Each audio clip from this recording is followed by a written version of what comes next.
Thank you so much, ladies and gentlemen, for joining us here. We are now live at Seven TV, and of course, we are joined by none other than KK mwenyewe. Thank you so much. Simu yangu inataka kuzima. Pole. It's okay. Thank you. Let me increase my volume that way. Now, ladies and gentlemen, for those who are watching us from home, thank you so much for creating time to be here, of course, at the Organic Show. As usual, we have KK Mwenyewe is on the discussion today. And then more are going to join us today. But if you want to participate just like KK, my number is here on the screen, 0740506234. If you want to participate, just text me the word join to the WhatsApp of that particular group, that particular number. And then we include you, we add you on stage just like we have done to KK Mwenyewe. KK, thank you so much for creating time to be here today. Thank you so much, Moko. The topics we are having today here, first we are starting with what happened during the weekend. Sifuna conducted successful rallies in Western Kenya. That is in Kakamega and Busia. You remember last time he went to Bungoma and Trans Nzoia, but he did not go to Busia and Kakamega. So this time around he went to Busia and Kakamega. And the first time he went to Vihiga. So he has had visits to all the counties in Western Kenya, and all the rallies have been massive. What do you think about Sifuna this time around, KK? I would say very positive. Sauti yako niko chini kidogo, samba ni simu yangu iko na shida. Labda yako, nimesikia ukiongea mambo ya moto. No, moto iko sawa sawa. Continue. What do you think about Sifuna? Those are very powerful campaigns. Very massive, very big, and ziko na impact. Highly impactful campaigns throughout. He's doing a good job. Fantastic one. Very. Between Sifuna and Kalonzo, who is stronger? They're all strong in their capacity. They are strong. They're all strong in their capacity. Who is stronger than the other? That's the question. Who's stronger than the other? Kwa sahi, you'd say it's Sifuna for now. Why? Unajua kuna ile tunaitangaje? You call it hype. The hype is there. Unlike sasa kama venye Kalonzo haizipata that kind of a hype. But that does not translate to an election. You know, KK? So usi expect Kalonzo ama Matiang'i apate hype kama hiyo unaona Sifuna anapata. Na itaenda hivyo throughout all the way mpaka 2027. Probably ya Sifuna ndio inaweza enda chini kidogo. According to me, akuwa overtaken by events, yeah. But nini iko juu yake, iko juu sana. Bella, karibu sana. Thank you so much. Namkoaje? We are doing well. Happy to see you. Yeah. Aki siwasikii, hebu nishuke alafu nipande tena. Hata sauti yangu iko chini. Shuka alafu upande tena. Wacha nishuke alafu nipande. It's okay. But I'm clear. You are clear, but I think simu yangu pia inaonyesha niko chini kidogo, sauti iko chini. As well as Bella goes down, pia mimi narudi so that we correct the sound. Okay. KK usitoke. Hold on, wewe ndio umeshikilia channel. Okay. Sawa.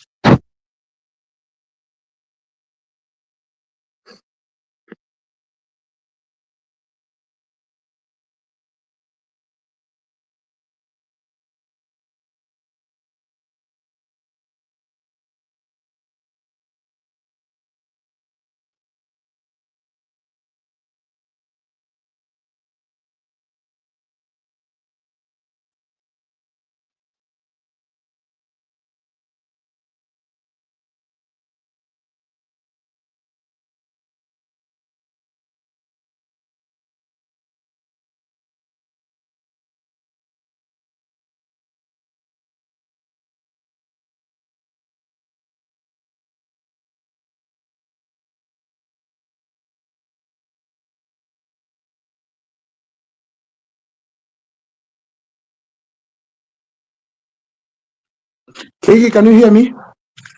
Loud and clear. Loud and clear. Loud and clear. You're asking. Bella, are you clear now? Not really, but I'm struggling, but we'll catch up. No. I think even mine has an issue. I don't know why I can't Ama get. niende chini nirudi. Maybe Wewe ukienda chini. niende chini nirudi. Wewe sio shida. Okay. Unatusikia vizuri? Sana. Uko sawa. Bella, wewe Siwasikii poa sana, nasikia kwa mbali. shuka kabisa. You clear the background ya simu ile running apps and then you get back. Okay. KK, just hold on a bit. Okay.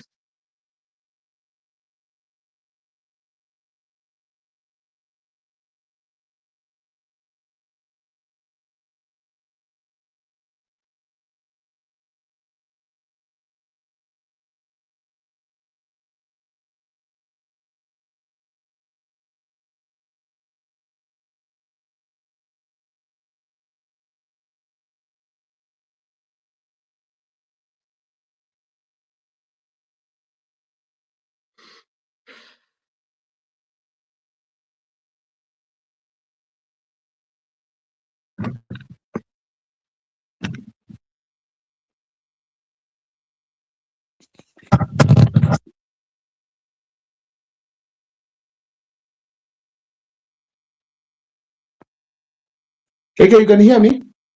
Yeah, I can hear you. Mkwa. Let's wait for Bella to come back. Okay. Now, meanwhile, we can proceed. Now, I was asking who is stronger between Kalonzo and Sifuna based on your analysis? At the moment. Ama at the end. At the moment. Of course, it's Sifuna. Okay. Not According at the to end. me, You're talking now. You're talking if it's now, yes, Sifuna, yeah. According to me, Mm. Sifuna is nowhere closer to Kalonzo. Mm-hmm. Because everyone knows Kalonzo in the country. Mm-hmm. What he does not get right now is the excitement we are seeing with Sifuna. Mm-hmm. And clearly, if you can check on what is happening,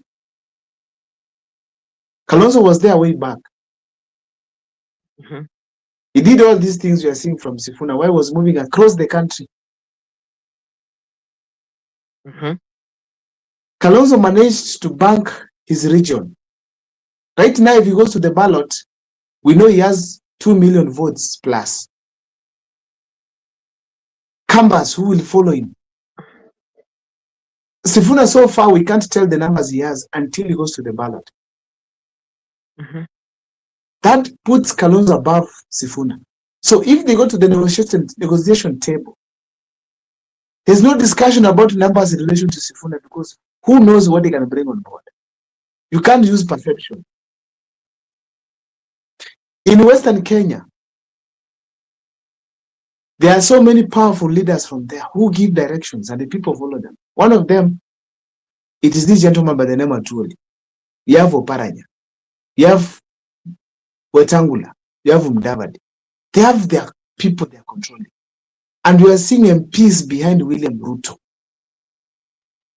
MPs from Western Kenya.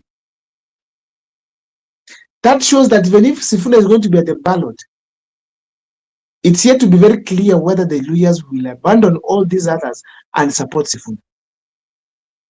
So even if we use perception, Matiang'i will be way much stronger than even Sifuna. Because Matiang'i is the king from the Busi region and he has 1.5 million votes on his side. Or more. Assured. Because he's the only one. But when you check in Western Kenya, Sifuna has so many people around him who also want to get the same power he has.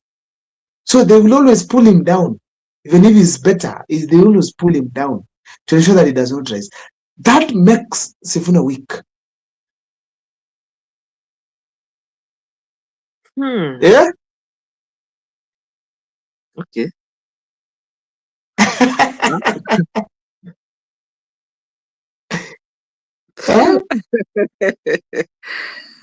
Wow. Okay. Yeah, I've listened to you, but Abel, do you think if okay, wacha tuonge. Do you think if Sifuna today akashikana na, let's say, Ruto, assuming now today Sifuna has a block, ameshika block, and let's say ameshika block because kiti ya presidency sio ile kama sasa unaweza sema ati wanakanyangana chini huko na kina Baraza na kina nani, hizo ni vita zao huko chini, but for the presidency Waluya hawachagui nani Wetangula, hawachagui Barasa, hawachagui Atwoli. For the presidency, I don't think they would support nani Sifuna. They would. Same applies to Matiang'i. My point is, as per now, Matiang'i atakuwa anasimama presidential. Hata tusiseme hata mambo ya presidential sasa, tutoe mambo ya presidential.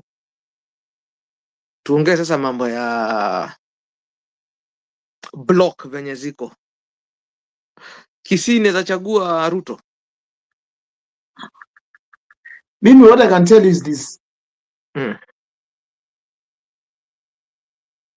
The challenge we have right now, it is that the Kenyan politics, either way it's tribal, local. And I can comfortably say William Ruto is stronger than Sifuna because already we know the constituent. We know we know an area where Ruto is controlling. Lakini inachafuka, Rift Valley inachafuka, si kuzuri sana. So what is happening? It is that William Ruto, if he goes to the ballot right now, is assured of getting the 2.5 million of the Kalenjins. So here's somewhere he's starting from. Sifuna, we are yet to know where he starts from, unless all these royal leaders come together and support him, especially the most powerful ones. Especially the most powerful ones. For the presidential, sidhani. Mkua. Yes. Yes, can I ask you a question? Salimia keke. Nimeingia mbio. Hata umevaa miwani vizuri kuangalia kama ni wewe. Salimia keke bana. Auto hizo miwani zako bana. Yes, mkoaje keke? Poa sana 254, how are you? Niko salama? Ya, nashukuru. Alhamdulillah, karibu. Yes, sasa huyu ndugu yangu Mkua nataka anasema ati sijui powerful leaders from Western Kenya hawajajoin Sifuna. Nataka nimuulize swali. Has Simba Arati joined Matiang'i from Kisii? No. Has Zaire Janda joined Matiang'i from Kisii? Has Steve Mogaka joined Matiang'i? No. Has Javet Nyakundi joined Matiang'i? Has Doris Donya Toto joined Matiang'i? Has Jerusha Momanyi joined Matiang'i?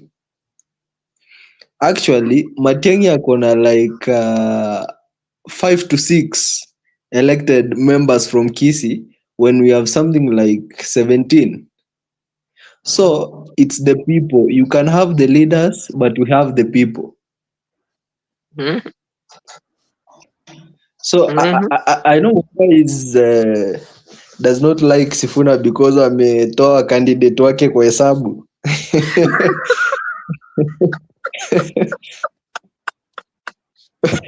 Sifuna Because ametoa si ati ametoa candidate wake peke yake, ametoa candidates wote, ametoa ma all dogs.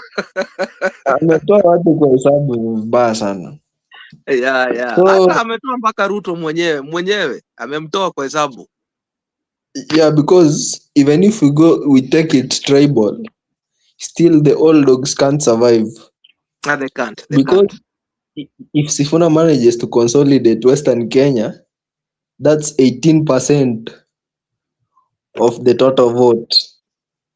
Mount Kenya as a unit is 26%. You see, the Kalenjin are 12%. Luos are 8%. Luos are 8%. Kambas 5%. Kisii 3%. Alafu sasa iko zingine. Yes. Now it means if Mount Kenya have 26 and Luhya has 18, if they create a friendship, inamaanisha itakuwa very hard for Kalenjins to come to power, and it will be very hard for Luos to come to power. You will always need Luhyas to win it, because if you the normal Kalenjin plus Kikuyu can no longer work, because pia Ruto na work hard kugawa mlima. Now Mount Kenya may not vote as a unit. If they succeed to divide it east and west, you see, it cannot work right now, but with time, hii seeds wamepanda, it can work with the time. Itafika mahali east waseme we are not going to work with west. Unaona? Kuna kitu moja nani wacha nikwambie 254 There's no one in Murima who is willing to work with Ruto. Hiyo kwanza, hiyo toa kwa hesabu. Ulianza vizuri sana ukasema shida ni Ruto. Shida si I get you, brother. And when you wanasema ati sijui tutapasua mlima, that is Kindiki na huyo anaitwa nani huyo CS Dhuku huyo Dhuku. Kwa sababu unajua hao wanaangalia tumbo yao na wanaona kitoweo inamwagwa. So ndio unaona kaka narrative sijui hakuna east na west, hiyo usidanganywe na mtu. You see, dividing east and west is even bad to Kindiki himself. Of course. Yeah, kwa sababu ikifika wakati anataka kuenda president, atajitetea sasa ataenda.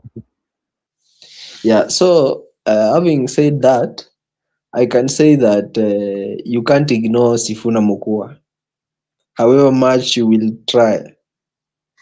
Yeah, you can't ignore Sifuna. Wow, The young man is energetic. Na yeye yake ni nyota.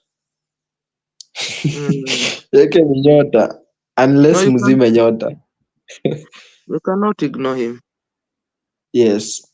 And but nyota yake itazimwa. I thought Kakamega would reject him. He can never be rejected. If you thought so, that one will never happen. I realized the young man is wise. He knows people who have influence, and he knows those who don't have influence. People who don't have influence, like Wetangula and Mudavadi, you crush them. People with influence, like Oparanya in Kakamega, no, Oparanya has no influence. Oparanya has no influence. Yeah. Oparanya is as dead as Dodo. Yeah. You know, let me tell you, in Western Kenya, especially in Kakamega, let me tell you, in Kakamega, the only what can I say, the leaders in Kakamega County, these people au peke yao ndio wako kwa serikali na tumbo zao. Let me tell you, but the people are with Sifuna. You can see Savula yapping here and there, UDA, you see Baraza, hata Baraza mwenyewe na Paranya hawaelewani. Aya, toka huko. Oparanya ako ODM, Baraza ako ODM. Aya, enda Lugari MP. Lugari MP na Bina Bwera. Na Bina Bwera ako kwa ODM, ana kampenia UDA. Aya, huyu mwingine Savula ako kwa DAP, ana kampenia UDA. So the confusion in Kakamega is, yani iko between the leaders peke yao, but the people ni milele daima one term. One term. That is Kakamega for you. Are you talking about the lawyers? Bungoma. Yeah. Are you talking about the lawyers we know? That's why people. I'm telling you the truth. People are with Sifuna. Sifuna has gone like amenda na wewe. Sio zile viti za county. Si tunaongea mambo ya Sifuna as presidential. That's why you saw even in Alinda Mwananchi rally, kama wanatambua Sifuna, kama wanatambua nani ama nani. They clash. Exactly. Lakini for the presidential, I think they're united. But ikifika Sifuna akishika mic, fans wanatulia wote. Yes. Are you guys telling me? Okay, mbona tunashinda tuki argue about this? Na the same Western region. Wamekuwa kisupport ODM vizuri 70-80%. Yeah. Are you guys telling me, you know, that Wetangula last night I do not have a say in Western Kenya? Hana say for the president. With the presence of Sifuna currently. With the presence of Sifuna currently, my friends. Sifuna is a movement bwana. Atuoli hajai kuwa na influence Western. Exactly, Atuoli hajai kuwa na influence gani? Influence gani Atuoli hajai kuwa nayo? Ndio unaona mpaka leo DM inatetemeka hivi. Inatetemeka hivi mpaka wako na mamikutano huko nini Naivasha. And don't be surprised if Atuoli supports Sifuna, because you know Atuoli is part of the Luhya oligarchy. Let me tell you why I will never take Atuoli seriously. Unakumbuka kituambia Sugoi wakati miti? Saizi yako wapi? You know, if there are people who costed Raila Odinga in 2022 is Atuoli and Murathe, the vice chairman of Jubilee. They used to show up at Citizen TV, hiyo show ya 9:30 to 11, and they tell people, we don't know who will become the president, but we know who will not. Atuoli comes and says that the presidency, people don't vote for the president. The presidency is given. The deep state gives the president. And this time we have the deep state. You know, I used to watch the shows and na relax, najua this time tunabeba. Wakiongezea na Herman Manyora. Wakiongezea na Herman Manyora. For real, ni ukweli. So the people relaxed. Our fans wa Azimio, si ati Ruto alitushinda kura. Ni voter, they created voter apathy. So Luos wanasikia deep state sijui nini, wanasema si lazima tupige kura. Wanasema kumbe hii system. That's when, and Ruto used that propaganda very well, that they may have the system, they may have what? Deep state, but police, we have God. Nini, but we have God and the people. And he says sijui tariki 12 mwezi wa 8 hawa majamaa na deep state na kila kitu tutawapeleka nyumbani. So but how did Azimio respond? They do damage control instead of addressing the real issue. They come and say acha we jamaa wike but tuko na system. So they give people the confidence. You see, even Raila once complained about sijui IBC imepatikana na some extra ballot papers. Can you imagine now, munaambia watu mko na system and the IBC can have extra ballot papers na the rumors wanawak na Ruto, who was in opposition then. So I feel the system was with William Ruto in 2022. Walicheza tu Rao, walicheza huyu mzee polepole, wakampeleka Bondo. Rao hakuna mtu alimchezea. I don't know why you guys keep on saying Rao alichezewa. Rao hangeweza. it is as simple as No, that. no, no, no, no, no. Tuache hiyo No, tu no, no, Ladies and no. discussion. gentlemen, Remember, ladies and gentlemen, his Let lawyer us read before, that his excuse discussion. me, lawyer soldiers before you saw guys the go to game. Rao, the fact that That was a building up. I was building up for my submission. It submit, was a build up you point. have my learned friend. Yes. Now, that's why I'm saying the same thing is happening in Western Kenya, where instead waende ground wapambane na Sifuna, they tell people, oh, lawyers cannot unite, lawyers cannot do this. They are avoiding the truth. But the fact is, Ruto is gone with the people. Nani Sifuna is gone with the Sifuna. people in Western. Unajua Yes. kuna In tofauti, lawyers cannot unite. Yes, they cannot unite. Kuna watu wa Atoli, kuna sijui watu wa nani, but for the presidency, hakuna Atwoli hana that is watu different. Atoli hana watu keke. Atoli you can hana say watu. Ndio nasema hiyo mambo ya unite, sijui hii pande huu anasema hivi, it's not for the presidency. Hiyo inakuanga tu ni siasa zao local. No. You see, But for the presidency, why I'm saying for the presidency, kwa sababu wao mmoja nasimama. It's not about nana sijui sasa ati Ruto na nani na Raila. you see, This is their own. This is their own. Sifuna is 44 years. Sifuna is 44 years. So nobody is safe under Sifuna. Even now, wazee kina Rigiji. Rigiji is 60. He will have influence in the 2027 elections alone. After 2027, Rigiji ana elections. Ana influence. Ruto will be gone home. Is the president, but tunasema, I think Ebel aliuliza kama ana stand a chance. Yes, Sifuna stands a chance. Shida ni pesa. That's why I said Sifuna is approaching the Luya oligarchy with care. The likes of Oparanya, the likes of Atwoli, the likes of sijui anaitwa nani ule jamaa wa the Mudia Warriors. Hao mataikunu wa Waluya. Sifuna wapigi vita vile. Unaona anakanyaga Mudavadi, anakanyaga na Weta, but he's not really going into kina Oparanya. So once you capture the attention of Oparanya and he comes to your side, it means Atwoli ako njiani. Because if there is someone who has really longed for Luya unity, is Atwoli. Atwoli even at a point financed Mudavadi, took him to Bukungu Stadium. They made him the Luya kingpin. Wakamvalisha kofia, wakampea kila kitu. After the meeting, Mudavadi went and slept. After hapo sasa Mudavadi, Atwoli angefanya nini? He had no option. Akaruka Mudavadi akaenda kwa Raila.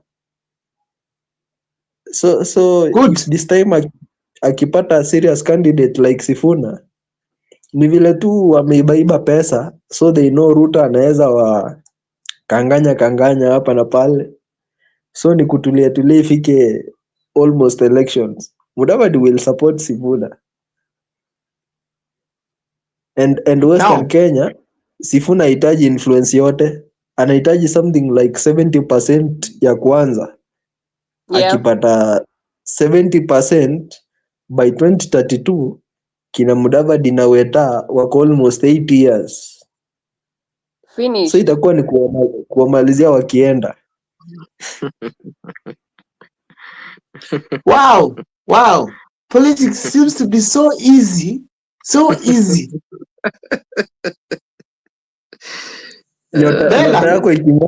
Nyota yako iking'aa, my friend Mokua.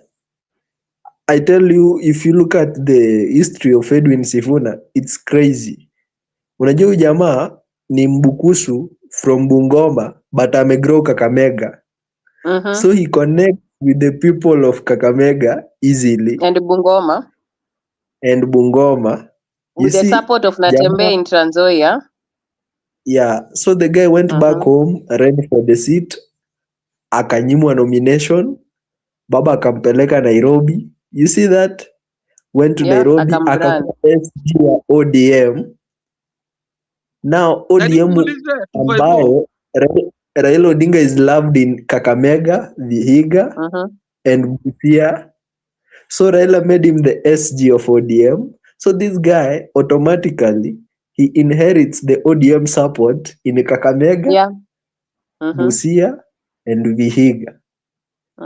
You see, So 254. inafika mambo ya Gen Z, the guy stands with the Gen Zs. Jamaa kubadilisha msimamo wakati wengine wamejoin broad based, akabaki pande hii. Raila Odinga anakuja anafariki. So Na the umesahau is guy, being supported by the brother from Trans Nzoia County Natembea. yeah, you see, Yeah. Natembea made one of the most Yeah. tunasema aje selfless. 254. Tunasema kukuwa Yeah. selfless. 254. Yes. Yes, Venye unaongea ni kama Sifuna ndio presidential candidate wako. Umemfanyia research sana. Hapana, wacha tu nikwambie AK. Yeah, it might be. Hata mimi wacha nikwambie, my presidential candidate was Matiang'i. But sasa venye wave inaenda, like he has been overtaken by events, by the way. He You was see the what- best candidate. He is the those are best candidate. But sasa unaweza imagine saizi, can he keep up with the pace of Sifuna? Sifuna is a movement can't. currently. Sifuna He is was sweeping actually Western. saying Sifuna today- is accepted in the coastal region. Sifuna is accepted in the Luo. Because some people bado ni followers wa nani wa Sifuna, you know? Kuna Sifuna in Narok. In Turkana, Sifuna will sisi ndio get more Sifuna. votes Sasa, in Luo hawa Nyanza when are than they going to Ruto. catch up? Trust me. Huh? Hata venye anasema 254 ni ukweli. Sifuna anaweza pata kura mingi Nyanza than Ruto. You are right. Yeah. 254 that one I can Ruto- agree with you. Yeah, Alafu, Alafu zile alafu kura wale watu zote wenye walikuwa za supporters baba. wa baba, wale watu wenye Exactly. walikuwa supporters wa baba and Wanaenda then huko. hawakukuwa comfortable kuingia broad based, they Aha. resonate Yes. well with Sifuna. And then Na these wenye hawako people wenye comfortable walikuwa pia wana support kuingia pande ya pande hii na wenye pia wako comfortable kuingia pande hii ya nini hii akina Matiang'i na akina Gachagua wote wanaenda huko. Yes, mkwa. Bella na make point. Bella, Yeah, true. Yeah, I was saying ukiangalia the people that really hawakukuwa comfortable with the broad-based government and they're not comfortable with Oburu and the cohort joining the government, these people will automatically support Sifuna. That is one thing. And then another thing, the lawyers that while feel like they have supported ODM all this time, all this while, and then the same people that they're chasing their own, especially the lawyers, they're chasing their own son from ODM, they'll still support their son, Sifuna. And that is why you're seeing it's like kind of like these people, they are coming in together to show that we can support our own. Tulikuwa tunalelewa na baba wa kambo, who was Raila. Right now we have our father, who is Sifuna. They'll be comfortable supporting Sifuna as their leader mwenye wanaona uko mbele as a national figure. You see? So Sifuna is going to unite the lawyers. Trust you me. Hata kama si 70%, hata kama si 100%, but to some extent. Sifuna is Bella, calling shots in Western. Mi nawaambia ukweli. We Bella, better believe it. And these other presidential candidates, they're not going to keep up. They are not going to keep up with the pace. Honestly, they cannot. Hata tuseme like sasa maybe Matiang'i has realized he has missed by joining Jubilee. Saizi akuje na party yake. Ndianze sasa. When will my party ya Matiang'i counter the Sifuna movement? Sisi ndio Sifuna movement.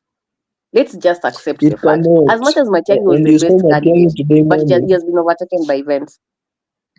Matiang'i today morning was saying that yeye si mtu wa juu ya gari. I mean, why did you come to politics then? Hautaki kufanya town hall meetings. Ukiulizwa mbona uende mkutano unasema wewe si mtu wa gari, you are a technocrat. Niyo akili ya kufikiria mambo ya board.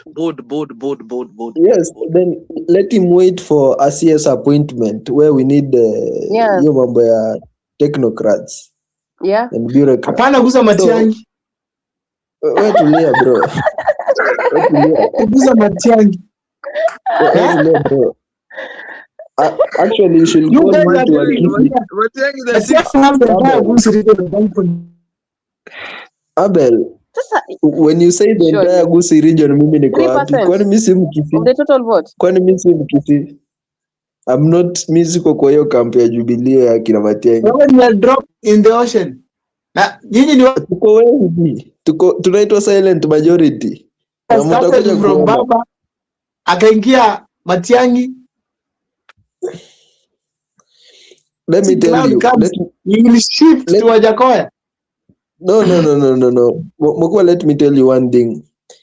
When ulikuwa Maraga. Sikia kwanza, mimi sijai kuwa Maraga. If we put tribalism aside, this country Situlie kwanza. This country comes from axis mbili. This country comes from axis mbili. Axis mbili. We have the Kenyatta axis and the Jaramogi axis.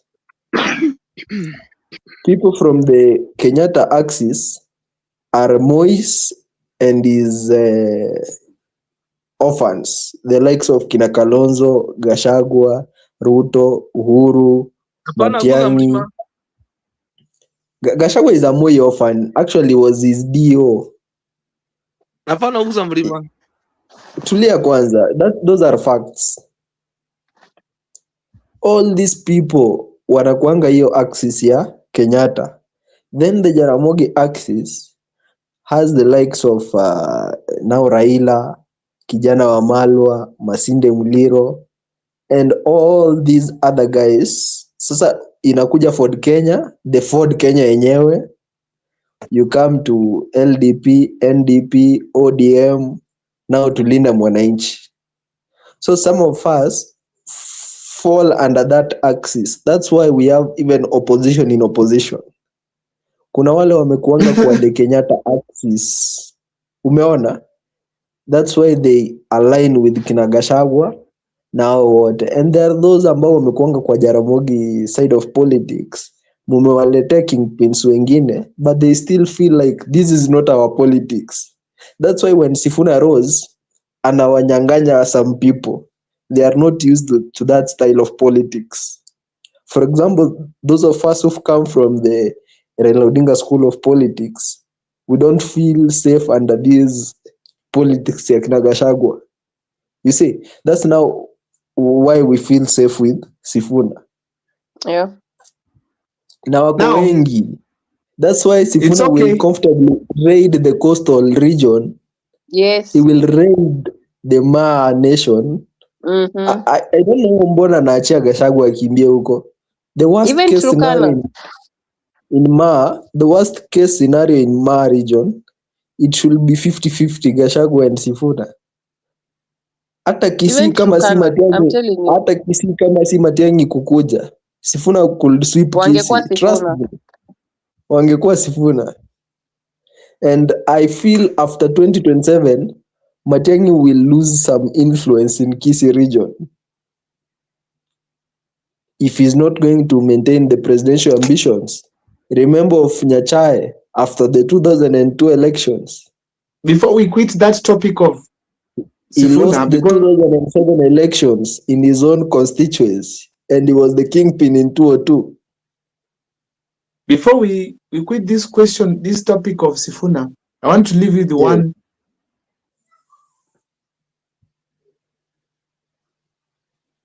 Matiang'i is like a snake. You are doing damage control. Wait, I make the saying. Relax. No, before you've been saying all these things.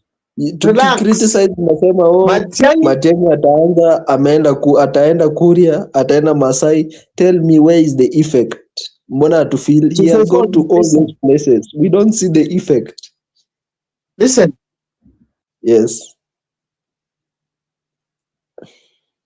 In the room and you ask yourself, how did it arrive here? When you switch off the lights, it disappears. You ask yourself where it is. So for now, you won't understand them. No. Politics is clear. I'm telling you today. ODM has joined UDA. They have a pact. Yes. 2027. Oh, is there ODM to join UDA? Please, let me start from Bella. Bella, what do you think about the pact? The part about? What do you think about the merger between ODM and UDA? Hiyo there is nothing. Kama ingekuwa Sifuna angekuwa na hold hiyo ODM yenye munasema. But the larger majority of ODM wameenda na Sifuna. So it has no influence. And let me tell you, even if there's a pact that ODM joins in the event that ODM or whatever they have done the merger, whatever, blah, blah, blah. Let me tell you, Luos wakienda kupiga kura, walikuwa wanaenda kupiga kura because Raila was at the ballot. You see? So this time round, the Luos, they don't have somebody to support. The Luos right now, it's divided. Kuna wenye wako kwa Sifuna, kuna wenye wako kwa broad-based. So let me tell you, you can imagine like turnout ya 2022, sijui Luos ilikuwa ni 60% ya voters, ilikuwa ni 60 ama ilikuwa ngapi? 66. Whatever. Yeah, something like that. Now you can imagine in 2027, number one, million they don't have a candidate. Number two, split. Kuna wenye wana support Sifuna, kuna wana support broad-based. And then number 3, kutakuwa na voter apathy. Kuna wale wenye wanasema tu, Raila hata hayuko, hakuna mjaluo wetu kwa ballot, we are not going to vote. You know? Bella, so as much as UDA, uendelee. Leave alone the voter apathy created by the absence of Raila. There is also apathy ya hii mambo ya direct tickets ya ODM. It will cost them big time. Wakiendelea sijui wanapea Wanga tickets direct, wapea Junet, people who are elected because of Raila, and they could struggle to get votes even with Raila's support. Tena muwapea sahi ticket bila Raila. Hapa itakuwa juu. Exactly. So I don't see anything. I don't see like ingekuwa, let me tell you, if ODM will have consolidated its strongholds, that is number 1. And then wakuje wahakikisha after Raila is gone, hii chama ikuwe imara. Isikwe like ile chama ya kwaya, we are going to support UDA, we are going to do this, tunataka power, tunalenga hiyo kiti ya DP. Let me tell you, if ODM would have consolidated its base in a big way, let me tell you, they would have had a say in this the merger between UDA and ODM. But what did they do? They decided to chase away the secretary general. The secretary general akatoka na watu wake. Penye hiyo ODM ilianzia in the Luo Nyanza, Waluo pia na wako divided. Sifuna akaondoka na watu in coastal region. Sifuna still has the influence, and you can show me I just don't see kama it has that influence sana yenye kama ingekuwa when sasa ODM haingekuwa na hizi na iko nazo saizi. So to me it has no influence, it has nothing to be scared about. Good. Ilikuwa muongezea basi. Yes, ni kumwambia kwamba Raila did no mistake kupeleka ODM broad-based. It was a way of giving birth to a new generation of leaders. Sasa ODM wakawauza wale wote. Akakufia huko. Yeah. Now, acha kila mtu aanze fresh. Yes. Yes. Thank you. And Sifuna got the mandate. Sifuna got the crown. Sifuna got the power. KK. The merger between UDA and ODM. Can they win? Do they have even numbers? There's no merger. There's no merger there. Hapo hakuna merger. Hapo hakuna merger. There's no merger. That is hiyo ni ndoto. They have come together and have drafted a coalition agreement for 2027. Kama nini? Kama miti. They are going. Wamekuja pamoja kama miti. Kweli ODM ni watu.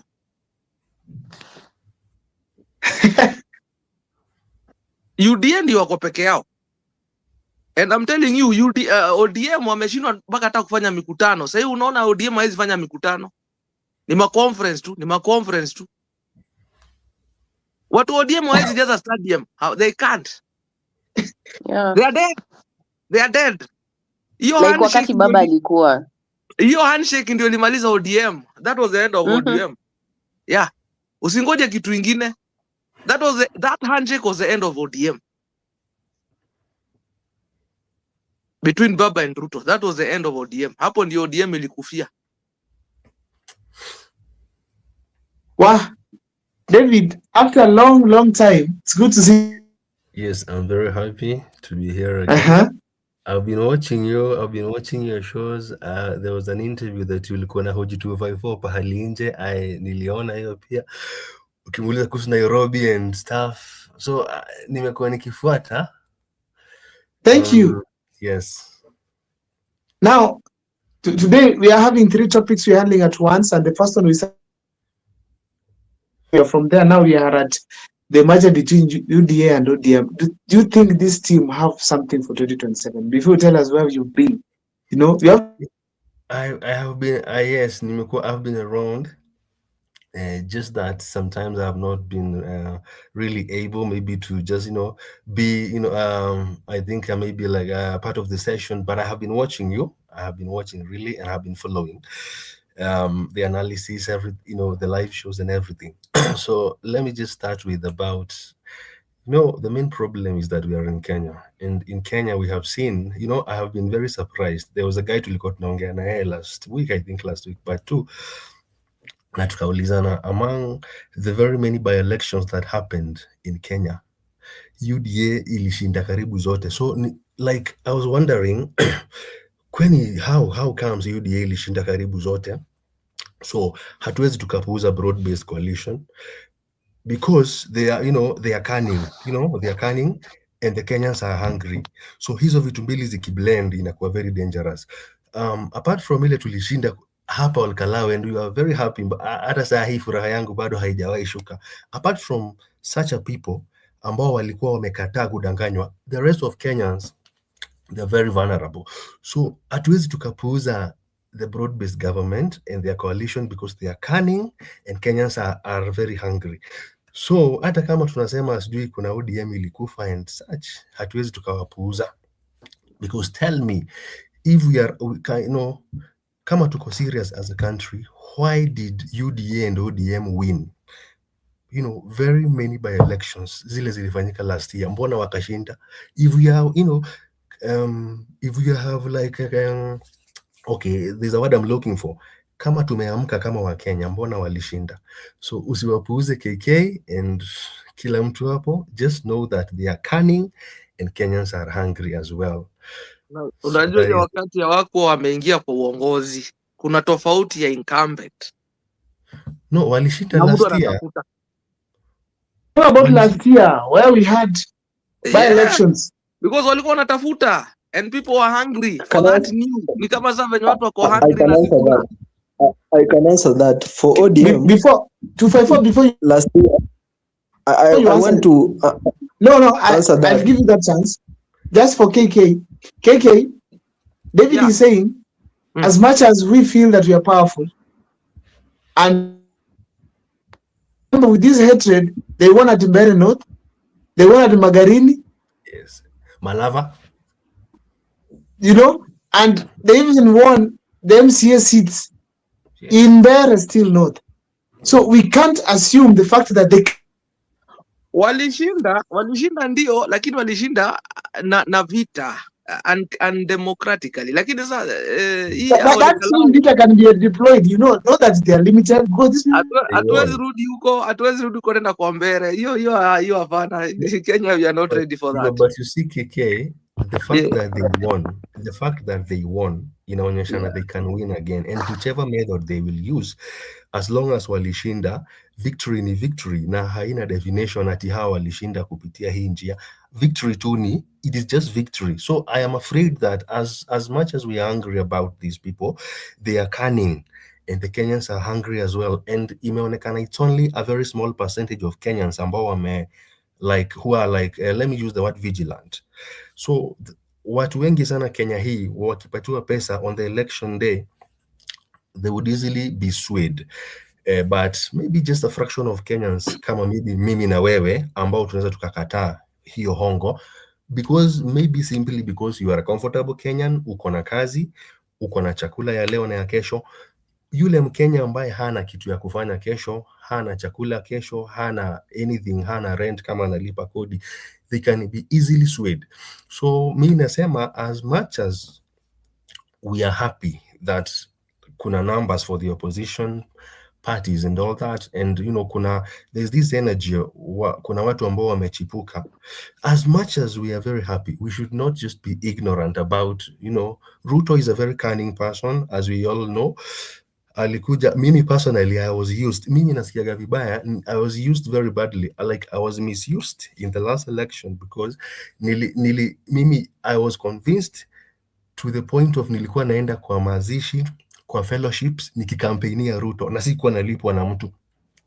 So I'm just trying to see how much alikuwa ameinvest kwangu indirectly, like alikuwa anaongea, mimi nasikia huyu mtu anaongea ukweli, so akanisway in a sense, in a way that nilikuwa najipeleka mimi mwenyewe kwa mazishi pahali, kwa fellowships, because I'm a Christian, naomba ruhusa ya kutoa ushuhuda. Kwa hiyo ushuhuda na kampainia Ruto. So tell me, huyo mtu mbona like nimpuuze? That's a very cunning person, because alifanya nikakuwa like nikapata hope na yeye, kumbe alikuwa anajua hawezi kazi, but like aliraise, so the hopes were very high. So kama zilikuwa high kwangu, zilikuwa high kwa huyo mwingine. So the short point in this long story that I'm giving is, tusipuuze watu wa broad-based government, they are cunning.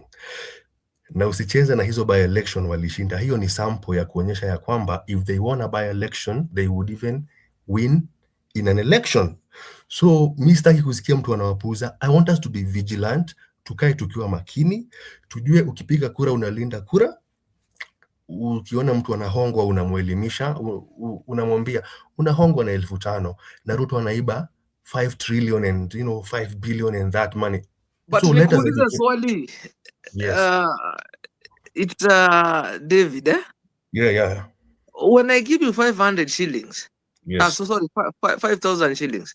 Yes. Do I escort you to the to the booth? You do not, but now it's only, That's a question. Unajua, that's a question. Mwanga inanisumbua sana, by the way. Let me answer you. Because unawezaji pewa pesa, ndio unaweza pewa na naweza chukua hata 5,000, 10. Yes. But hiyo ikupati guarantee na kupatia kura. Let me answer you, KK. Wewe, me and you na wale wengine ambao tuko hapa kwa hii platform, we could be comfortable Kenyans kwa njia moja ama nyingine. We labda wewe hawezi ukadanganyika hivyo, but trust you me, kuna mtu Kenya hii anaweza danganyika hivyo. So it's upon you, me and you, sasa tuwaelimishe, tuwaambie kula pesa ya mtu, but si lazima unachaguana vile anataka. Sasa shida ni ati wale watu wengi ni wale wanaweza wakapatiwa pesa na wachaguane vile wameambiwa. Like in Mbeere for example, kulikuwa na mtu mmoja ako nje, anakuambia shika hii 3,000, go and vote for this candidate. Ukitoka utapatiwa zingine 3. Unaona? So mtu alikuwa anashika kwanza hizi 3, then una chase zile zingine zile utapatiwa after. So unaona ni watu wengi sana ambao wanaweza wakapumbazika, and ulikuwa una realize hata ukisha vote hakuna hata hiyo nyingine hiyo 3, there is no balance and stuff. So it's upon me and you to educate our vulnerable family members, our friends, our ignorant neighbors, tuambie msikuuze Ruto. Msikuuze Ruto. Yes. Thank you. 254. Sawa, David. Nilikuwa na kitu nilikuwa nataka kumwambia kwamba last year broad-based won some seats, right? Yeah. And ODM ndio ilishinda nyingi.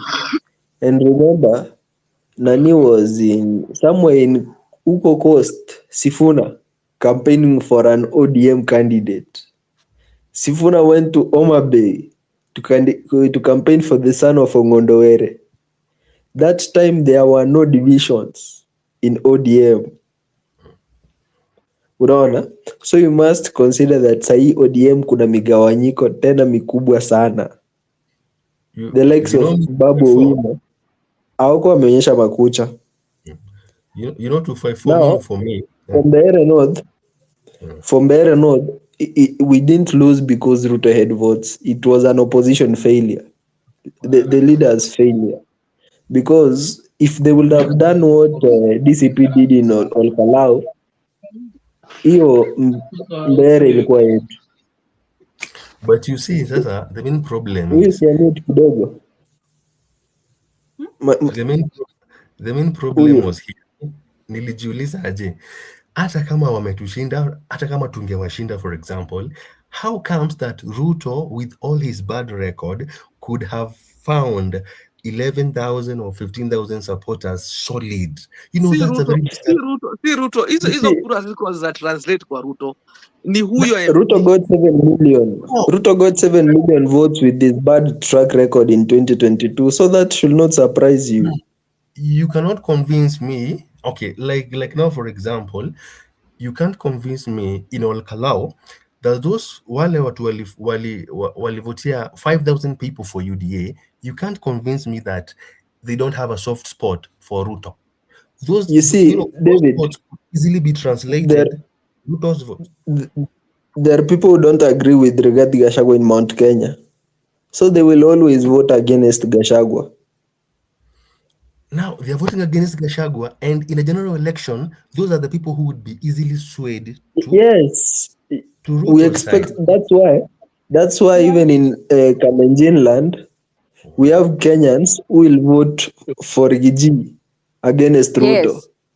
Yes, like the by-election in Emurua Dikir, 10,000 went for DCP candidate. Almost 30-something%.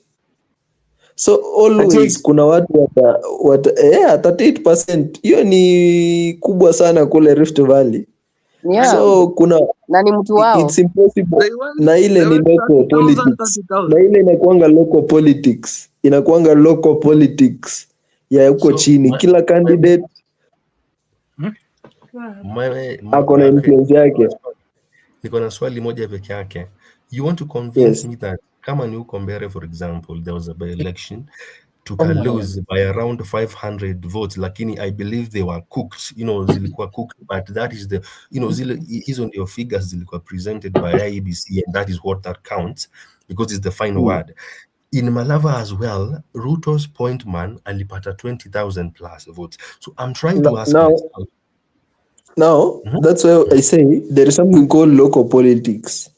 Malava, the Kaburas people in Kakamega County, and Malava to be specific, they have always voted on the opposite always side. Voted for government.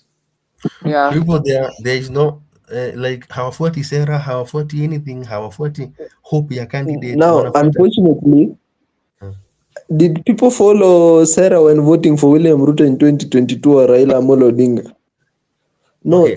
It's about the influence of the people. Unfortunately, Kenyans don't care about sijui Sarah. What? That's why people can follow Rigiji without Sarah. Wachana na huyo. Tuko na sera. Ingekuwa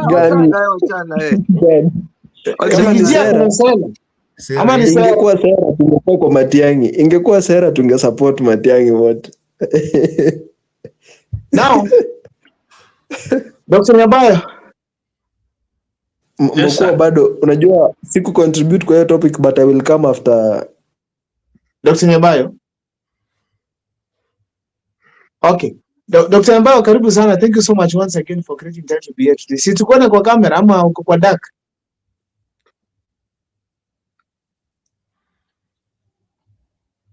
Dr. Nyabayo? All right. I saw Martin on board. Kwa dark. Okay. Yeah. Oh, nice. Nafungua kiasi tu.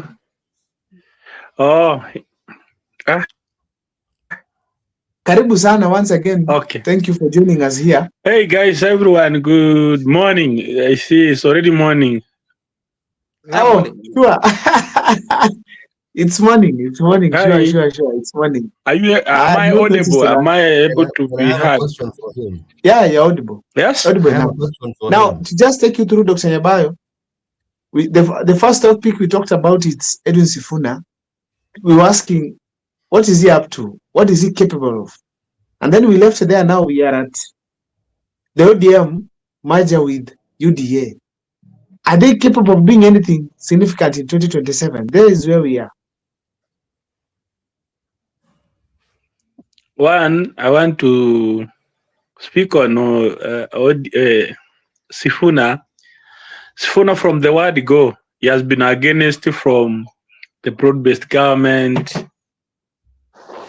He has been always advocating for the 10 agenda, which was not done equally on what the agreement was. And from what he speaks, I only want to comment from what he speaks from his mouth. It has been worthy his journey. That's what one thing I want to say. He has been against the coerce and the way the government is doing things. Even when he was with Baba, Siri could even complain right in front of Baba and William Ruto in one-on-one. Until William Ruto can even get angry, like, I'm the one who made ODM, so stop this nonsense of you. But Siri was complaining. So from the word go, I can say for him, his journey is worth the cost, and we believe that it will be part of this change we want. That's number one. Number two, you have questioned about. Number two was about. Number two is about the ODM combination with you. Oh yeah. Number two was about the combination of UDA. I want to say this. It is the same way. Once you are given a chance and you lose, anybody who wants to come and salvage your nonsense or do damage control, like one ODM or rather the broad-based government want to do. ODM, they want to be in a mix so that they can do damage control of what UDA has done. If the way Gladys Wanga complained the other day, we have lost the track. We are not listening to our voters. We are too arrogant. I wish they could have been able to listen to voters. They could have managed to salvage, but there's no damage control all the way. They have lost it in black and white. In 2027, do you think they can? No, already have lost. Listen, they are complaining themselves. Who just care Gladys? Just look for Gladys Wanga complaining. Just that day I saw Sijuni into Myanmar, somebody. Gladys Wanga is complaining that we lost Orekarao because we couldn't listen to our people. We have been too arrogant to listen and get rectified where we are doing wrong. It was that was a very strong statement from inner circle of broad-based government. That was not a joke. You don't speak like that when you are on the right track, right? So it means it's either their resolution of this meeting they're doing, I think yesterday, is it yesterday or today and tomorrow, ikaza ni they should listen to people. Listening to people, or rather listening to voters, is to make sure that the livelihood of everyone is not just painful, but it can be comfortable. Mafuta irudi 170, 160 kwenye ilikuwa, vitu irudi chini, yani gharama ya maisha ipungue. That will be number one. Number two, if they really want to stand a chance, like now they have also 50-50. Opposition 50, the incumbent 50, the government 50. They must do things the common mananchi wants. Not the same. Kwao ni nyumbani. Na hapo ndio they belong. We should not fear anything. Now, there is someone, before I come to you, David, there's someone here by the name. Okay, just comment.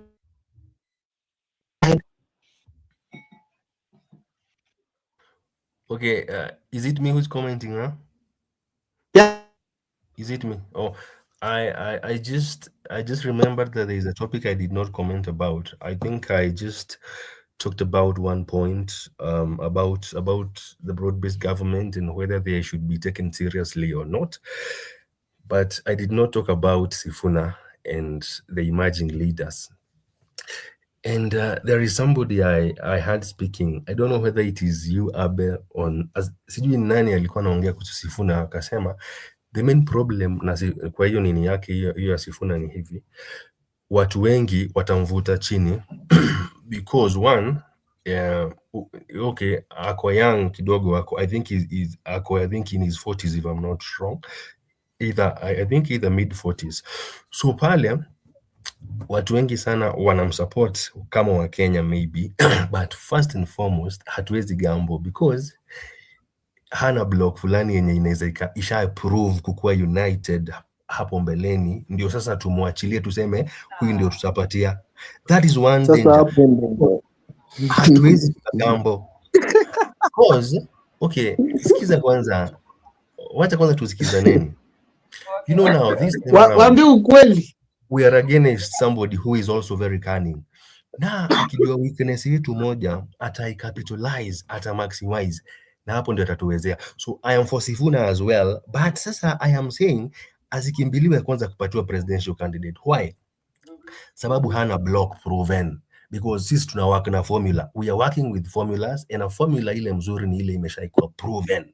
So for now I am also in support of Sifuna as well, na sina shida na yeye, na siuko sure kama anaweza leta reforms, but if I was to be asked kama nichague Ruto ama hata an animal, I would go for the animal. So I have no problem going for Sifuna, but sasa shida ni hivi, we cannot gamble. Junae Ruto pia is a very cunning politician, mtu ambaye alishinda serikali akiwa nje pia hamwezi pia mkamchukulia kama mtu overrate Ruto sana. Yes? No, kama tungekuwa tumemuoverate angepoteza by election zote 11. Lakini mtu yeyote ambaye ana-ignore Ruto, yeye ndio joker. If you are ignoring Ruto, then you are the joker. Ask me why. Because, you know, mimi, I'm using these by-elections as a study case. And anybody mwenye anapuuza hizo by-elections is the real joker. What I am saying, me, I'm not overrating Ruto, but I am talking about Sifuna ni mzuri, hatukatai. Anafurahisha watu wachanga, hatujakataa. Lakini mchunge sana msije mkafurahia, alafu ikifika siku ya kura muangaliane hivi kama Martha Karua. Do you know Martha Karua alikuwa anakaa ni kama ako na she looked as if she had massive support. Yeah. But on the voting day watu waliangaliana wakasema kumbe hata hana support kwake nyumbani. So that is what we are trying to avoid by kupea Sifuna flag bearer. Alafu siku ya kura sisi watu wa mlima, unajua sisi ni block. Sasa sisi if we give him ngoja.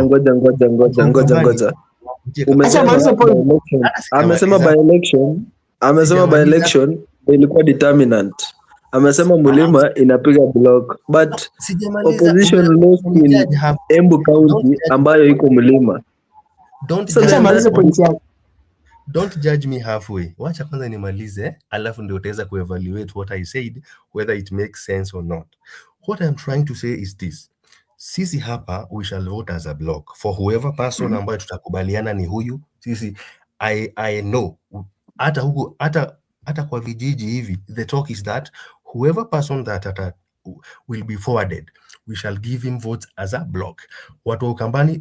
So my point is, can you imagine how shameful it would be kila mtu mwingine akiwa ameleta block, alafu candidate mwenyewe Sifuna akose hiyo block?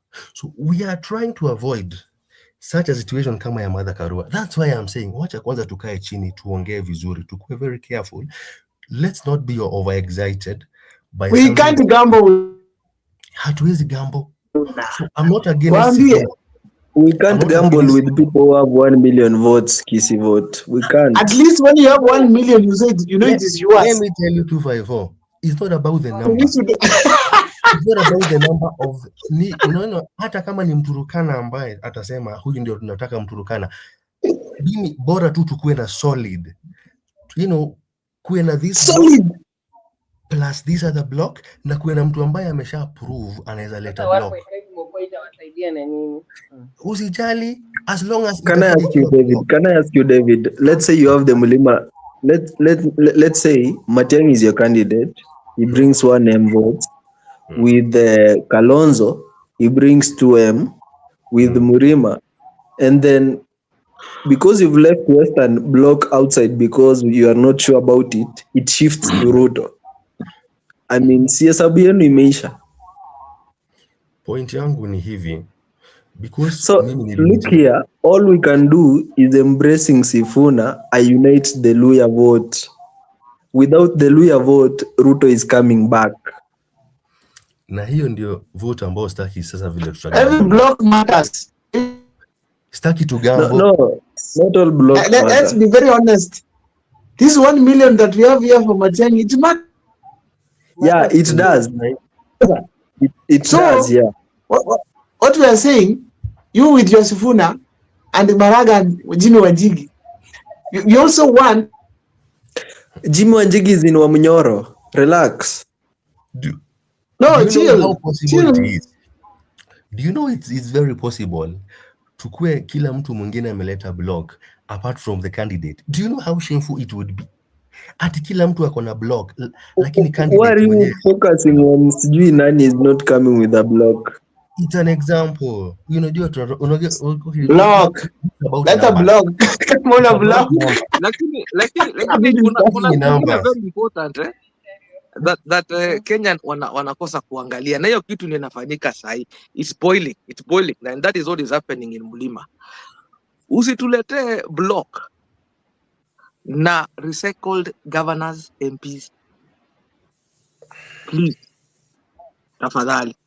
Hapo hakuna mahali tutakuwa tumepiga hatua kama Kenya. Keke, for a president to win, he needs do not ignore even the MCA. Tutoke kwa hii shida. Hii mambo ya kutoka kwa hii msituni kuingia sijui nyani. Hao former governors ndio wako na pesa. Hao former governors. Hapana, hata kama mwenye tulichagua Olkara wako na pesa. Na hiyo ndio trajectory tunaenda nayo Mulima. Hiyo ni KTMP bro. Hiyo ni KTMP. Having a candidate there is important in those positions. Wao unafikiri kwa nini Kang'ata amerudi nini? DCP? Anajua. Unajua shida ya watu wengi. Umeona Salasia amesikiza ground. Actually I want to respond to what David is saying. Salasia amekuwa akiattack Sifuna. But since Sifuna afanye mkutano kule Mumias East jana, Salasia has apologized publicly. Hiyo ni kusikiza ground because he realized Linda Mwananchi is going to field another candidate there. Mimi, what I would say, what I would advocate for, let it not be misunderstood that I am against Sifuna. I am not against Sifuna. Although I have not seen his reforms, earlier. No. You are saying that the Western region has never united. Western region united in 2002. They voted as a bloc. You see, under Kijana Wamalwa. Let me tell you something. And they voted with Murima and Moi alienda. The main problem is this. One of the experimental grounds za Ruto ni Western Kenya. Faruk Kibet huwa anashinda Western Kenya. I think alisha test akaona with money anaweza akasway minds za watu wa Western Kenya very easily. Not Western Kenya, Malava. Malava has its local politics. Local politics. Malava iko na local politics yao. And the Luya community walikuwa wanategemea Raila Odinga mwenye alikuwa ni kama ni baba wa kambo. So these people, they were easily swayed because walikuwa wanajua after all Raila si Mluya wetu, And then here comes Ruto anakuja anawacham na pesa. And that is why the Luyas wakapia it's like they're divided. Now I want to concur with what Nani Podium 254 amesema, like in 2022 all the Luyas united behind Wamalwa Kijana, you see, because they hate their person there who was purported to be their leader. Now David, I agree with you on the aspect penye unasema, like I have nothing personal with Sifuna, but where I disagree with you ni hapo penye unasema ati Sifuna cannot come with a block. For me, totally what you said to me, it is just the same reasoning yenye niko nayo, but a different thinking. My thinking was, we have never seen Sifuna akifanya reform yoyote. He's a one-term senator, you know. And penye Kenya iko saizi, we don't need to gamble with leaders. We need a leader who can transform this nation, because the time we are in right now, the country, the state, economically, it is so dilapidated, you see. So we cannot gamble with Sifuna mwenye hatujaona amefanya nini before, you know. So if we can have Bella, I have an answer to that. I rather gamble Ngoja. than Ruto. Ngoja. Order. Order. I rather gamble with Sifuna than Ruto. No, I'm not for Order. Ruto. I'm not for Ruto. Bella ni kwa sababu unajua mko Order. nataka ni nyama. Kama ni mambo na kusema sijui huyu hajafanya. Ai, Ruto hiyo hayuko kwa hesabu. No, Mtiki hatuongelei maneno ya Ruto, tulishamaliza huko, tulimaliza. Tunaangalia kwa candidates opposition yetu, tuko nao the strong candidates. You see? So here we might have sasa saizi ni kama Kalonzo amerudi nyuma. So we have Matiang'i and we have Sifuna, okay? So these two candidates, unaangalia unaona Matiang'i alifanya kazi. We saw what he did. Tuliona kazi yenye alifanya and what he's capable of doing. But with Sifuna hatujaona ni gani amefanya. You see? So can we Hakuna. gamble with Sasa so I have nothing personal. huyu jamaa anashauta hakuna na jamani senator one term. Can we gamble? Sakaja super senator. Hiyo senator one term.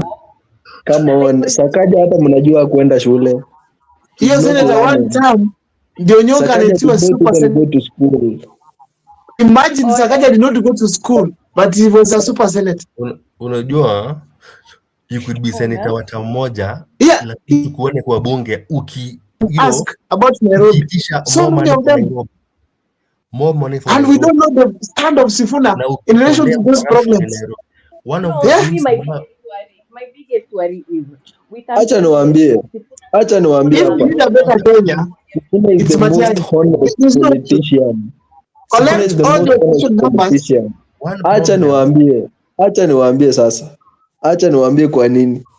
Because Sifuna has avoided kutaja mambo ya kuwafanyia barabara, sijui kutenga nini, because he knows there is no money. Hakuna pesa in the next government. Hakuna pesa. Let him- This 254. Si usikize kwanza. 254, Si let me usikize. ask you. If money is the problem, we cannot stay without money. Let him start You from guys there. will find empty coffers because of what the If Jubilee there's no money, government did. let him leave alone And race Jubilee and talk will about come back money. to power. You know what? 254. No. We cannot keep on blaming the Jubilee government. We are collecting revenue as at today. What are we doing with that revenue? Wacha na mambo ya Jubilee Yes. government. Hata kama iliiba ama nini. We are talking about Yes. revenue ambayo inakolektiwa saa hii. Where is it going to? Alafu, secondly, Sifuna, mi pahali mimi niko na uoga na Sifuna, with all the insecurity iko Nairobi, with all the problems in Nairobi and corruption, sijawahi sikia Sifuna akikondem Governor Sakaja hata siku moja. So, Ako Can I ask campaign. you a question? Ako Yes. Kakamega. Si anakula. Can I that's somebody who Can I can ask be you a Anakula. Can I ask you, David? Yeah. Can I ask you, Hizo David? mavitu za Senate huko. Hizo vitu ulikuwa unasikia nani anaongea, anaitwa nani? Ule wa ODM Sifuna can easily be compromised. Tumapo keka amekuruka. Yes. Listen. Sifuna Simtume can kwanza. easily be compromised. Sifuna can be No compromised. one. Hakuna mtu hawezi Sifuna kuwa can be. compromised. Hakuna mtu hawezi kuwa compromised. No, unaweza pata mtu amesimama kidete anasema I want to serve my If Raila country. was compromised. Na Sakaja was 254 nikiuliza compromised. swali 254 Raila tumemjua na handshake since Moi, akaenda kwa Kibaki, akaenda kwa Uhuru, akakuwa kwa Ruto. So Raila so tumemjua. after handshake, unajua kulikuwa na shida moja. When walichukua hiyo pesa ODM walijua kimeumana. So they wanted an exit plan. Unajuaje kama Sifuna sio exit plan ya ODM? Unajuaje? You see, Hiyo ndio that's why I tell you. wanayo. Because when they collected the money, wakati ya handshake, walijua kimeumana. And they had to be an exit plan. And I always say Sifuna can be an exit plan. That's why I said Sifuna is the most honest politician. Hataki kuwadanganya mambo ya barabara na nini. Umesikia kutaja? Umesikia kutaja? Mimi nikasema hivi. Because this is politics. What I will say is this. Because I participated in hyping candidate last time. KK is the worst ally you can ever. You know, Mimi nikachakwa.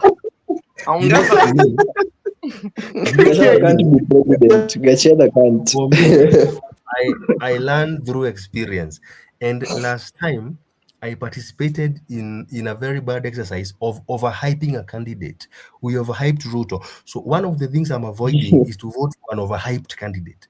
I cannot participate in an election. Like mtu yote ambaye akona overhype, huwa anakuwa na overconfidence, na akiingia hata huwa hafanyi kazi because they assume that they are loved by everybody.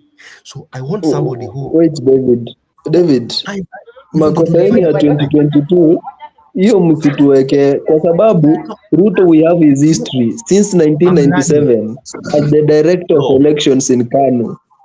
77 million ilipotea ya t-shirts and campaign money kule Kano.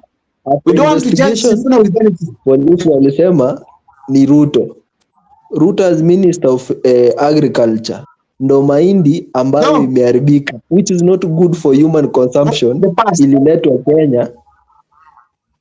Ruto as Minister of Agriculture, Ruto wanted to sell Kenya Pipeline. Akiwa hapo minister bado hapa juzi tu. It's the same Ruto of sijui Kimwerer Dam. He is the same Ruto. The same Ruto of 2007 against who butchered the Kikuyus. He is the same Ruto. So just look at the history of someone. Ile vitu amefanya. People were blind. It was tribalism, hate against Raila Amolo Odinga. Period. Not really. Hakuna agenda Ruto alikuwa nayo. Not really. Unaona some people when walichagua Ruto were not even against Raila. They were against like the status quo. Na status quo ilikuwa ni Jubilee na Uhuru Kenyatta. So there were very different dynamics. Zilikuwa tofauti sana. Okay, like me for example, I felt like tumekaa sana under Uhuru and some people, unajua Uhuru, one of the problems ambayo alikuwa nayo, alikuwa like anaongoza na marafiki zake wale wenye sijui walikuwa nasoma nao sijui St. Mary's and stuff. There was this group of people who I felt I don't want to be under these people anymore. But so si Raila, mi hata sikuwa na shida na Raila, hata mi by the way kwa siasa yangu sijawahi kuwa pahali nashikana na Raila ama shida yangu ilikuwa ni Uhuru na hiyo group. So kila mtu alikuwa na their own reason ya kuchagua Ruto. But my question is, mna overhype Sifuna, so mnampatia overconfidence. Wakati akiweza akaingia kwa bahati ya Mungu, hakuna kazi atafanya. Na hasira za vijana zitakuwa juu hata kuliko saa ya Ruto. Juu amepea watu hope iko juu zaidi na maybe hataweza kufanya kila kitu. So I would rather go for Yeah. David. Yes. David, even if David, I've always said Sifuna, the next president ndo atakuwa na shida whether it's Matiang'i, whether it's Kalonzo, because the Kenyan government is broke at the Sifuna moment. Is not broke. Question. It is. That's why there are no roads. That's why they reduce the number of occasions where he's asked openly, first tell us about the challenges of Nairobi. Nothing to say. Hajui. Television, tell us what plan do you have for this country? Do you guys remember? He's asked, he has something to say. Sifuna is telling us we're waiting for experts. So all this time, Wait, Mokua. Isn't the preamble of the Constitution an agenda? Isn't the preamble of the Constitution an agenda? You see, that's the problem. Relax, Mokua. That's why we always vote for people who never believe in our Constitution. Then you start complaining after they get to power and they don't implement. Look here, Uhuru Kenyatta never believed in the new Constitution. Ruto never believed in the new Constitution. Can't afford to say no. And everybody on the wall, can we have order? We cannot speak our own way. Just 254, no, relax. it is not practical. You can't speak endlessly. We are on a discussion. Everyone should give opinion. Na mwingine heshimu ya mwingine. We are not fighting. We are not. There's nothing personal. Are we in agreement? Thank you, Dr. It doesn't make sense. I should listen what my friend Daniel David has, what Bera can give, enlighten me. We are here to teach each other on how to move on how we're gonna vote on our areas. My constituency is not Bera constituency, it's not Mokua.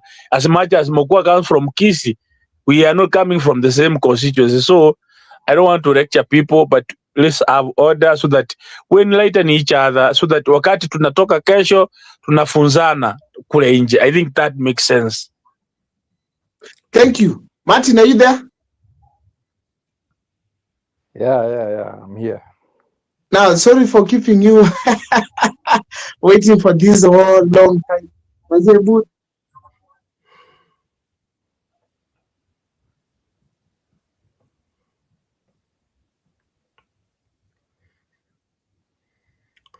Poor network. Umenyamaza. Ni Abel imekwama, I think. Yeah. Ni sawa. Somebody nani David. Yes. I'm with someone here. My wife is telling me like she wants to share with Bera something. Nikamwambia, let me pick the mic, then you share with her. Is that okay with you guys? Yes. Okay. Bera, listen to your sister here. Thank you. The first thing I want to say is overhyping Sifuna. He rhymes with the Gen Zs, and actually is much liked because of how he resonates with the Gen Z, which is a plus to him, because when you compare other contenders in the presidential election in the opposition, he is actually the youngest among all the rest. And then when we talk about what happened in 2022, we were voting. It was a hustler against dynasty. People wanted to create that to break the bond that it is always those who have been in power that are always going to be in power. So people were tired. Like Uhuru wanted to go back to Raila because Jaramogi maybe was once in a vice president and that. So that is actually the main reason as to why President Ruto won the 2022 election. And coming to 2027, we are going to vote based on Ruto versus the economy. We even don't want even to know who is going to be the opposition flag bearer. It is Ruto against the economy. Things are changing. In this digital world, every day, technology is evolving, and people are always on the move to know what is really happening. When you look at the inflation rate in the country, the least amount someone can have in a day for him or her to have food on the table. There are days when you used to have 200 and you could eat lunch, breakfast, and supper. But at the moment, 200, you can only get yourself breakfast. And maybe it is not even enough if you have a family. So going forward in 2027, it is even going to be even chaotic, because of the taxes and what have you. If someone who was earning 30,000 in 2022, you place that same person under that same amount in this economy, it is even worse because there are other taxes that have been included to the pay slip. So we are not going to vote based on who is who or who is what. We are going to vote based on the economy versus Ruto. What he promised in 2022, if he delivered or not. Thank you.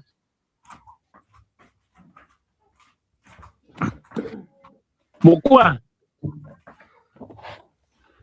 David. So mnaishi na inaishi na mwanasiasa pia. Sasa hapo ndio kimenishika. Yes, ameongea vizuri sana. That is okay. That is very okay. And the problem whereby it resonated so well with David when he said, hapo hivyo we can be hyping a person, and then come 2022, and then yo mtu akose kumeet the standard yenye Wakenya walikuwa wanamtarajia afike. And then after 1 year somebody is in power, unasikia supporters imeanza, Sifuna must go, you know. So I think we need to get right as a country. Let us find someone who can be able to run this country. At least we get right this time round. Tusivote na emotion, tusivote na overhyping someone na hata hatujajua ni nini amefanya, you know. That is my prayer, by the way, for this nation. Yeah. Hii ingine Bella, yes. I'm asking you a question, eh? Yes. Even if we vote, let's not even talk of Sifuna. We vote of that very person that we really do expect, eh? Alafu, okay, for example, kama sahi Sifuna kakuja na kina the same guys, you know, kina Kaluma, kina nani. Do you expect change? With who? Peter Kaluma? In the country? Do you? No. Ama itakuwa ni siasa tu. Such likes. Such likes. Yeah. No, nothing. Itakuwa ni siasa throughout. Kushindana nani anajua kukula zaidi ya mwingine. Yeah. No, that is the problem. Hapo ndio kuna shida kubwa. Can I ask a question? Yes. Can I ask a question? Yeah. Sijui kama leo asubuhi, were you worried together with me? I was very worried. Nilikuwa na watch Kalonzo Musyoka asubuhi pahali alikuwa na hojiwa. Then he was asked a very critical question.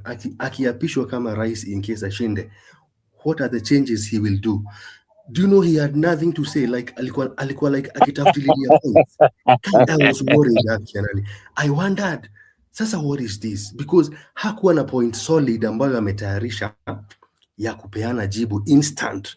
Like nikishinda nitafanya hivi. So I was very worried. So that's why I support Bella akisema, let us not overhype people. Juu mnaweza mka overhype mtu alafu aingie tena kuwe na revolution nyingine mbaya hata kuliko ya Ruto, juu aliwapea hope iko juu. And then he has nothing to offer. His objective was just to akuwe rais wa Kenya. Alafu from there hana maono. Ndio maana kama Sifuna sijaisikia akipinga Sakaja. And you know Sakaja is a failure in Nairobi. Lakini Sifuna sijaisikia juu labda huwa anampatia kitu, anamwambia shika hii mita 2, shika hii mita 100, shika hii. Ndio hiyo maneno. So how can I trust him akiwa sasa yeye ndio ako in charge of the Kenyan whatever, like ile bag ya pesa ya Kenya? How can I trust Sifuna?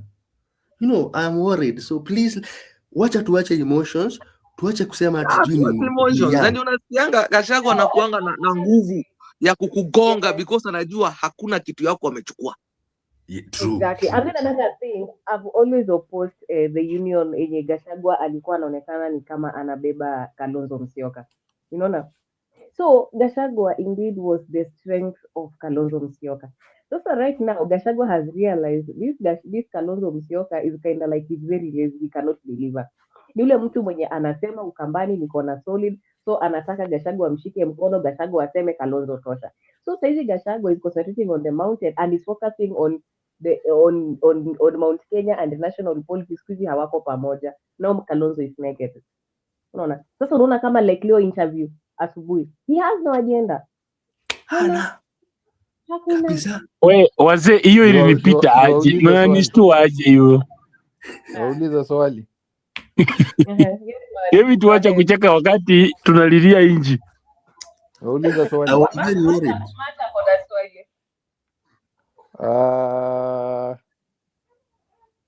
In the whole opposition outfit kuna mtu yeyote mwenye ako na agenda kweli?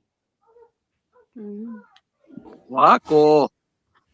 Mimi, what I have Lakini realized, wacha niwaambie, one thing I know about agendas, we have our president William Ruto. Is a master of narrating good things, good ideas right on the fingertips. Ni kama anaota kila siku, analala akiota, ilani ndoto zake asijaiacha kuota, anasikonganga kama unasema I think huyu ndio rais mtu wangu, lakini sasa kuimplement ndio matata. Anauliza for position kuna watu wenye wako na agenda for this country that we can say this one is the person that we can choose. Nani he always spoke out a very serious matters. Nani anaitwa aje? Matiang'i, and Matiang'i mostly speak in vernacular when he has agendas. I've realized that, and that's why many people don't get it.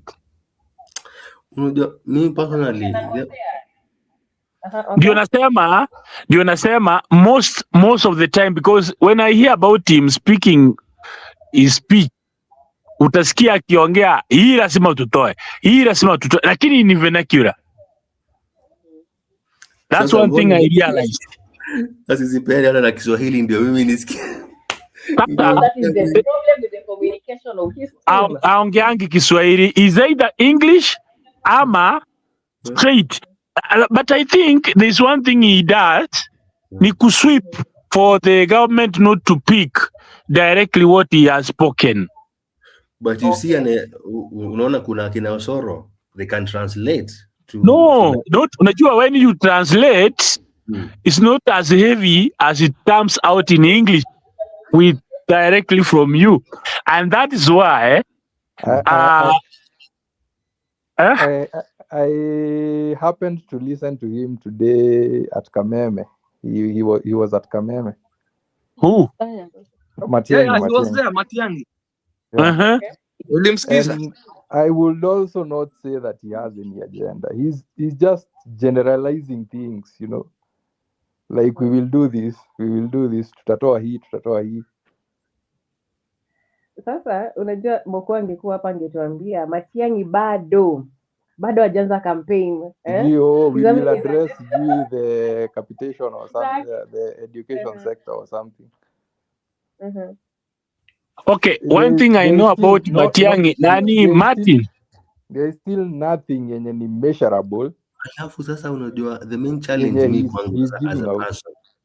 Martin. In my own thinking, and previous judgment, previously, like not now, but previously, you can bear witness. Like Matiang'i is one person mwenye atawapatia majo, awapatie muda, but when you strike, like this one is out, my friend, that one will be out. This one is not going to happen. That one is not going to happen. I think that's his nature. That's his charisma in working, in performance. He will give you time. Musumbuke, musukoroge, mukimaliza. Ape ultimatum that one is not going to work. We need to follow, as a country, we need to follow this simple. Na watu wasonge pande hiyo, ukufe, wenye watakufa watakufa, wenye watafaulu kuishi wataishi tukisonga na Yesu. The main problem that I have with him, okay, anakaa mtu mwenye anaweza akafanya changes kwa Kenya, but sasa kuna maswali yenye watu wanaulizana huku mashinani hivi wanaulizana aje huyu mtu na watu wake, kama wameanza matusi na bado hawajaingia kwa serikali, na je wakiingia watakuwa aje? Because you see, kumekuwa na hii mambo ya his team wamekuwa wanaongea vibaya nini, and it has been coordinated, you know, it has been coordinated attacks. Unasikia kuna this attack from sijui nani, from sijui other person hapa Kibagendi, from Onyonka, from these coordinated attacks kama zinakuja before victory. Now after victory sasa hawa watu mtawaambia nini? Now that's the question ambayo inaulizana hapo mashinani. So he looks to be, you know, he appears to be somebody anaweza akachange Kenya, but now kuna kiburi kidogo pahali iko, na hiyo ndio shida tu. Akiweza akasolve hiyo kiburi, I think anaweza akakuwa embraced. Secondly, ameshikwa mateka. Sasa bwana vile tulimwaibisha hapo Olkalau. Sasa kama angekuwa na chama yake, angekuwa tana heshima kidogo. Sasa alikuja kupewa chama ambayo haina usemi. Wana force mambo na hiyo chama hapa kwetu, na hapa kwetu hiyo chama imekwisha kabisa. Kuna watu ambao sijui there are some people ambao walikuwa nafikiria by kuleta Matiang'i kwa chama yao wataifufua, na hiyo ni miscalculation. But so I would advise Matiang'i, sio late sana, he would jump out of Jubilee and maybe start his own vehicle. Ama kama anataka Jubilee asilete na huku juu, he will always be embarrassed na huku. Jubilee wasilete na huku, wacha ikue na kule kwao na kule Kisii, Nyamira and stuff, because kama vile tulimfanya hapa Kalao, you see, ilimshusha yeye as a candidate. You see, ni aibu kwake. Sijui kama mnaona, ni aibu kwake yeye juu yeye ni candidate wa kiti ya urais na chama yake inapata less than 200 votes. So I would advise him either asilete candidate huku kwetu because watamshusha chini sana, watapata kura chache na watampatia hadhi ndogo. Either asilete candidate kwetu ama akuwe na chama mpya. I don't know how to put this, but I'm trying to say the last point is that ameshikwa mateka. Hiyo kushikwa mateka inamharibia sana. Is it true? Is it only me who mwenye naona hivyo, ama is it a collective observation from many of you? He is lazy. He is just lazy. Yeah, Is he the- believes He's in because what we technocrat. And He's then lazy. yeah, so He's lazy ahead, in Mike. thoughts. He's lazy in actions. in action, He's- thoughts ako nazo. Hata thoughts hana. You cannot be, you can